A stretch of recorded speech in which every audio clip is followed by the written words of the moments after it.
These are the tales of the Tele-Gods. The Tele-Gods. The Tele-Gods. The Tele-Gods.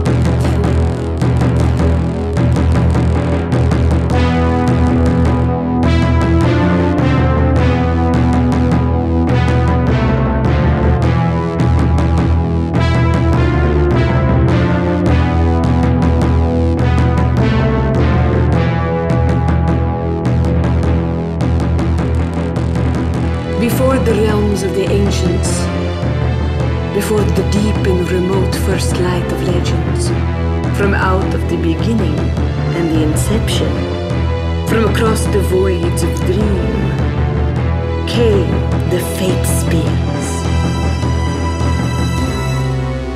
From out of these cosmic marbles, there hatched, fully formed, to crystallize the fleeting smoke-like strains of secret story, to master a space beyond edges, to conquer a place where space gives way to the passage of time. The hidden ones, whose enthralling powers of sight and dream could transcend the dimensional bounds of light and shadow. Those of the limbos,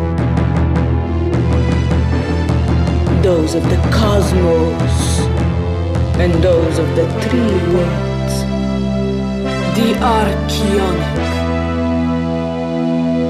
the unburied, and the pain. And so the quarreling and strife arose among the immortals, and so the conspiring began. And the glens of the untiring were invaded by the 1,000 children of Extioseta, the blasphemous goat of the forbidden woods. The armies of Isuyapia, the primal all-consuming lady of the insane blackness. And Hok Makovlo, the final dark tormentor of weaklings. But they were opposed and driven back. First, by the only mortal ever to fight in what would be known in after times as the usurper's pox. Human giant 5.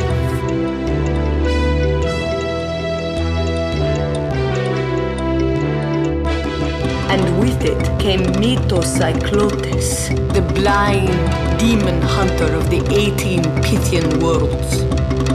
Joining them was Astron, king of the swordsman street sweepers of Archeon. And with him was allied the armies of Blue Thirst, the watchmaker witch. And in her host rode the Brain Force 3, Omega Ray, Moon Lion, and Lock Fox. And at the last minute, riding on her hyper-teleporter, Future Lantern of the 10,100 Paths turned the tide.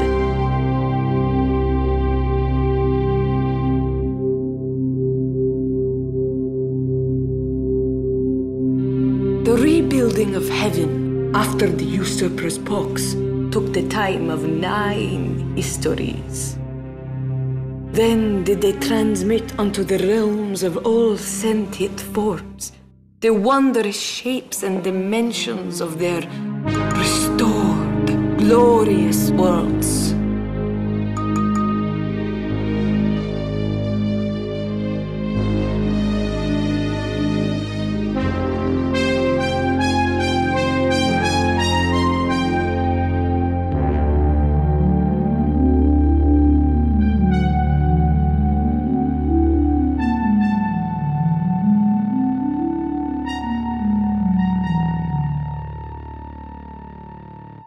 But the grey and surly pack of malignant hounds, such as those of the unburied worlds, ever seek to engage the immortals in battle lines of grim and fearful slaughter once again.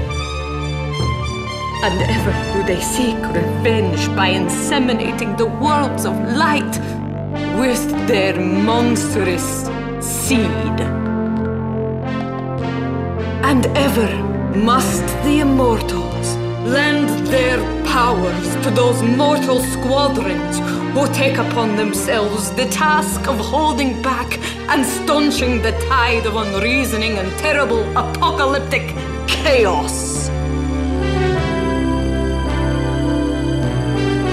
So that the Earth and the sister and brother planets of the Earth, in all their fragility and delicate balance, may weather the winds and tempests of the unresolved, the vast putrefaction of the unburied worlds spilling over, and the